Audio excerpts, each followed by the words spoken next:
കടുത്ത ചൂടും വരൾച്ചയും നമ്മുടെ രാജ്യമാകെ പിടിമുറുക്കുമ്പോൾ വീടിന് പുറത്ത് നാം ഏറ്റവും കൂടുതൽ ആശ്രയിക്കുന്ന ഒരു വ്യവസായമുണ്ട്, മിനറൽ വാട്ടർ വ്യവസായം.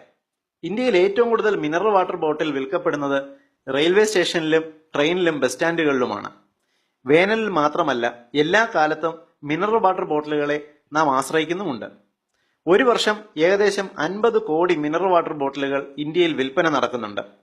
നാം ഉപയോഗിക്കുന്ന ഈ പ്ലാസ്റ്റിക് ബോട്ടിലുകൾ ഒരു തവണ മാത്രം ഉപയോഗിച്ച് കളയാനുള്ളവയാണ്.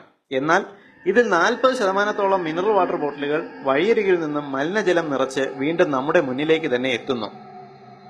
മലിനീകരണവും രോഗാണുക്കളും ഇല്ലാത്ത കുടിവെള്ളം എന്ന നിലയിലാണ് നമ്മുടെ ജനങ്ങൾ മിനറൽ വാട്ടറുകളെ ആശ്രയിക്കുന്നത്.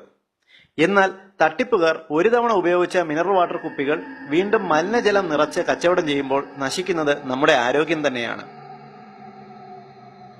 ക്രഷ് ചെയ്ത് കളഞ്ഞാലും ഈ ലോബികൾ വീണ്ടും കുപ്പി നിറച്ച് വെള്ളം നിറയ്ക്കാൻ അവർക്ക് സൗകര്യമുണ്ട്. ഒരിക്കൽ ഉപയോഗിച്ച മിനറൽ വാട്ടർ ബോട്ടിൽ പിന്നെ റീസൈക്കിൾ ചെയ്യാതെ ഒരിക്കലും ഉപയോഗിക്കാനാകാത്ത ഒരു രീതി എത്നിക് ഹെൽത്ത് കോഡ് ഇവിടെ വിശദീകരിക്കുന്നു. മിനറൽ വാട്ടർ കുടിച്ച ശേഷം കുപ്പിയുടെ അടപ്പ് ചെറുതായി ഒന്ന് വളച്ച് കുപ്പിക്കകത്തേക്ക് ഇടുക. എത്ര ശ്രമിച്ചാലും കുപ്പി കീറാതെ ഈ അടപ്പ് നീക്കം ചെയ്ത് വ്യാജ വെള്ള ലോബികൾക്ക് ഈ കുപ്പി ഉപയോഗിക്കാനാകില്ല. മലിനജലം നമ്മുടെ മുന്നിൽ മിനറൽ വാട്ടർ എന്ന പേരിൽ വിതരണം ചെയ്യുന്നത് തടയാൻ നമ്മെക്കൊണ്ട് സാധിക്കുന്ന ഏറ്റവും ലളിതവും ഫലപ്രദവുമായ ഒരു മാർഗമാണിത്.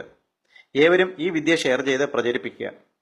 പൊതുസമൂഹത്തിന് ഏറ്റവും ഉപകാരപ്രദമായ ഈ ഇൻഫർമേഷൻ നിങ്ങൾക്കായി അവതരിപ്പിച്ചത് ethnichealthcode.com.